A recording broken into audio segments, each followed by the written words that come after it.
What if I told you that this sabotage against Hamilton in Singapore never existed, and that everything was a technical disaster misunderstood by millions? Singapore. The Marina Bay Urban Circuit. One night that should be a party for Ferrari, it became one of the most uncomfortable weekends of the year. Because before the lights of the traffic light went out, something was already circulating in the paddock halls. They were not technical rumors. They were not adjustments. It was more dark, more poisonous. An alleged statement by Frédéric Vasseur, taken from context, ignited social networks as gunpowder. According to some media holders, Ferrari's head would have confirmed internal sabotage against Lewis Hamilton. The echo was immediate. But where is so much suspicion? Part of the answer is in Ferrari's recent history.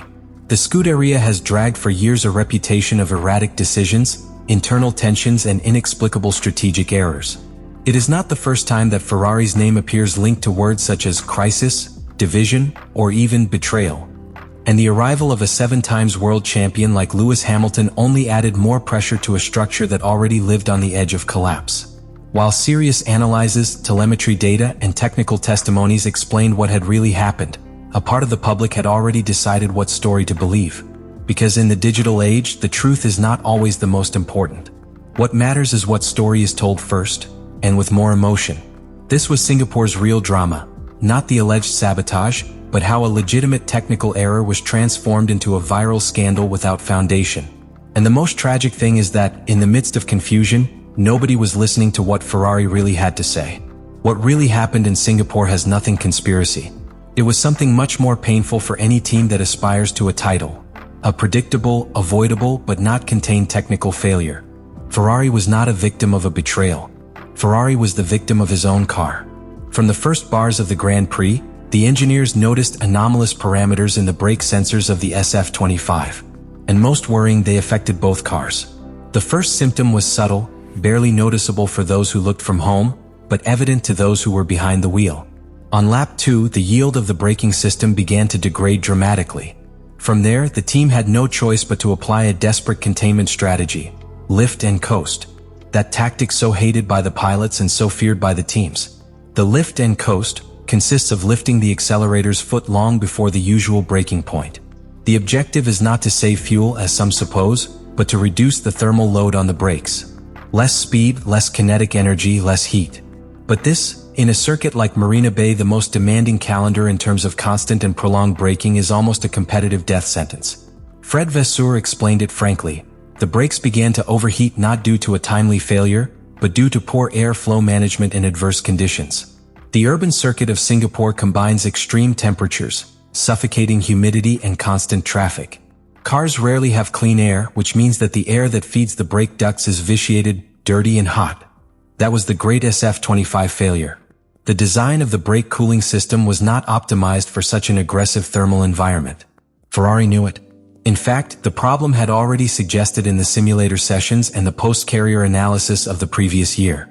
But the solution they implemented by 2025, a modification in the cooling duct of the left front disc, was not enough. The system failed under pressure. And when that happens in Formula 1, everything else collapses in waterfall. Charles Leclerc, usually diplomatic, nothing was kept. From Vuelta 8, basically everything was tried to manage those brakes. For a pilot to admit that his entire career becomes a struggle to avoid technical collapse is a clear sample of to what extent the situation was unsustainable. Leclerc had to start stopping 150 to 200 meters before the usual point in some curves. That not only affects the rhythm but to the balance of the car, the consumption of energy, and the behavior of the tires. Hamilton, meanwhile, tried to adapt to the aggressive brake management style of Leclerc, something completely different from what he used to practice in Mercedes. It was an awkward, tense, but necessary process to survive the race. Although it achieved some efficiency in some sections of the circuit, the system did not endure. The SF25 was operating outside its safe window. And that is one of the most cruel truths of motor racing. You can have the best paper car, but if one of its systems is at the limit, everything else is irrelevant. In the case of Hamilton, the worst was to come. On Tour 59, when he began to cut time on Kimi Antonelli and a small hope of adding valuable points for the championship was opened, the tragedy broke out. The left front brake collapsed completely. The cameras captured him live. Sparks, smoke, and a car out of control that miraculously avoided the accident. What seemed like an isolated anomaly was actually the final collapse of a system that was on the edge too. A time bomb that finally exploded. The posterior telemetry confirmed what they feared in Ferrari. The heat accumulated in that brake was 18% higher than the estimated maximum threshold. A brutal figure for current security standards. And the most serious, degradation was not linear but exponential. That is, the more it was heated, the faster I lost efficiency. At that time, it was no longer about running. It was not to collide. This is the type of drama that does not need sabotage theories to be fascinating. What happened in Singapore was a painful lesson for Ferrari, but also a reminder for the entire grille. In modern Formula One, the limit between perfection and catastrophe is measured in degrees Celsius. And in Marina Bay, Ferrari crossed that limit, without return. The outcome was not immediate. He was brewing back, curved curve, in a technical silence that only engineers knew how to read. While on the surface it seemed that Ferrari endured, within SF25 the situation was critical. Each sensor on was a warning. Each completed turn a currency in the air. After more than 50 turns managing a borderline, the team made a risky decision. Charles Leclerc, clearly with less rhythm and with the brakes on the edge of thermal saturation, received the order to let Lewis Hamilton pass. The maneuver, under normal conditions, would have been routine. But in this context, it was a bet. Hamilton was asked to press.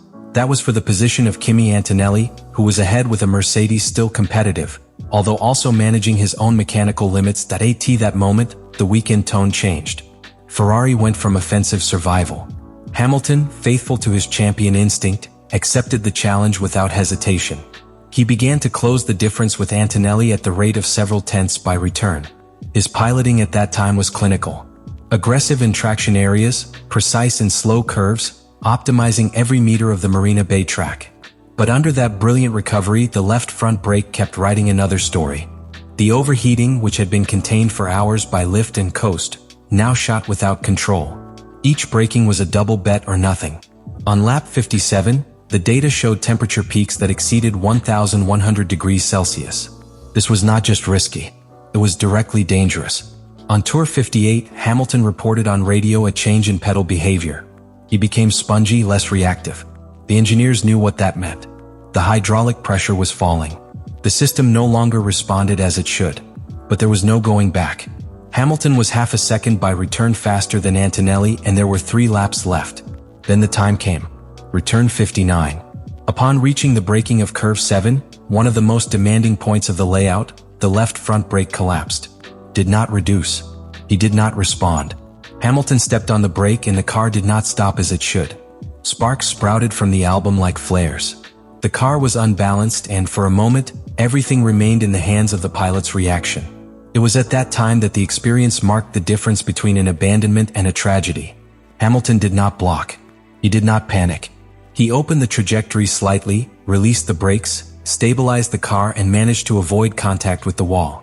But the race was lost. There was no telemetry. There were no official statements to support the supposed sabotage. No serious means echoed that version. But by then it didn't matter. Because in modern Formula One, and especially in its digital environment, public perception goes ahead of verification. In the end, what happened in Singapore 2025 is not simply a technical failure or an unfounded sabotage theory.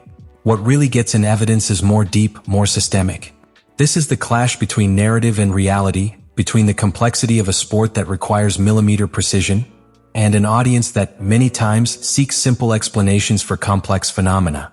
Because the truly alarming is not that Hamilton has abandoned. The alarming thing is that, in a matter of minutes, an entire community abandoned the search for truth to embrace the comfort of a conspiracy story. The sabotage became true just because it was more digestible, more addictive. And that should worry everyone.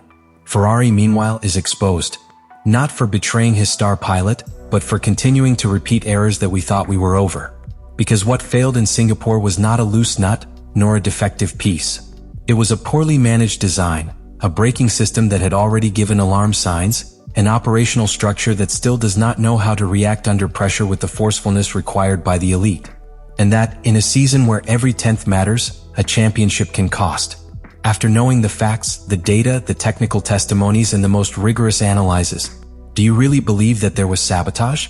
Or do you think what we are seeing is the manifestation of a much more structural problem within Ferrari?